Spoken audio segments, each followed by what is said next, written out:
بسم اللہ الرحمن الرحیم اللہم صلی علی محمد وعلی آل محمد کما صلیت علی ابراہیم وعلی آل ابراہیم انکا حمید مجید اللہم بارک علی محمد وعلی آل محمد کما بارکت علی ابراہیم وعلی آل ابراہیم انکا حمید مجید۔ بسم اللہ الرحمن الرحیم۔ السلام علیکم ورحمۃ اللہ وبرکاتہ۔ حضرت لوط علیہ السلام حضرت ابراہیم علیہ السلام کے زمانے ہی میں ایک دوسری بستی میں اللہ پاک نے حضرت لوط علیہ السلام کو اپنا پیغمبر بنا کر بھیجا۔ حضرت لوط علیہ السلام کی قوم کے لوگ بڑی بے شرمی کے کام کیا کرتے تھے، چوری، ڈاکہ زنی وغیرہ۔ حضرت لوط علیہ السلام نے بار بار سمجھایا کہ تم ایسی بے شرمی کے کام کیوں کرتے ہو جو تم سے پہلے دنیا میں کسی نے نہیں کیے۔ تم عورتوں کو چھوڑ کر لڑکوں سے بے شرمی کی بات کرتے ہو۔ ان کی قوم والوں کو اور کوئی جواب نہیں آیا تو کہنے لگے کہ لوط اور اس کے گھر والوں کو اپنے گاؤں سے نکال دو، یہ بہت پاک بنتے ہیں۔ حضرت لوط علیہ السلام نے پھر سمجھایا کہ دیکھو، جو کچھ میں کہتا ہوں تمہاری ہی بھلائی کے لیے کہتا ہوں۔ میں تم سے یہ نہیں کہتا کہ جو کچھ میں تم کو نصیحت کرتا ہوں اس کے بدلے میں مجھ کو کوئی پیسہ یا مزدوری دو، بلکہ اس کا بدلہ تو مجھ کو اللہ تعالیٰ دیں گے۔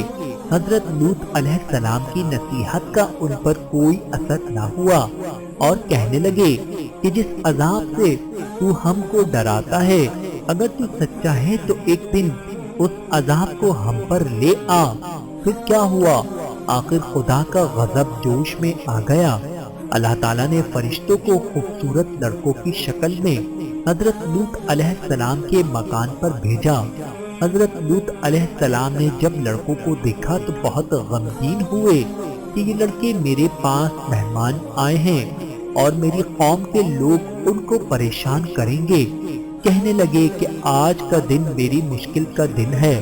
حضرت لوط علیہ السلام کی قوم کے لوگوں نے خوبصورت لڑکوں کو ان کے گھر پر دیکھا تو دوڑتے ہوئے آئے، کیونکہ یہ لوگ پہلے ہی سے برے کام کرتے تھے۔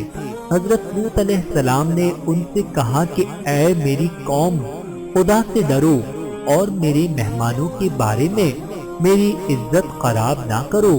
تم میری لڑکیوں سے شادی کر لو۔ کیا تم میں کوئی بھی بھلا مانس نہیں ہے؟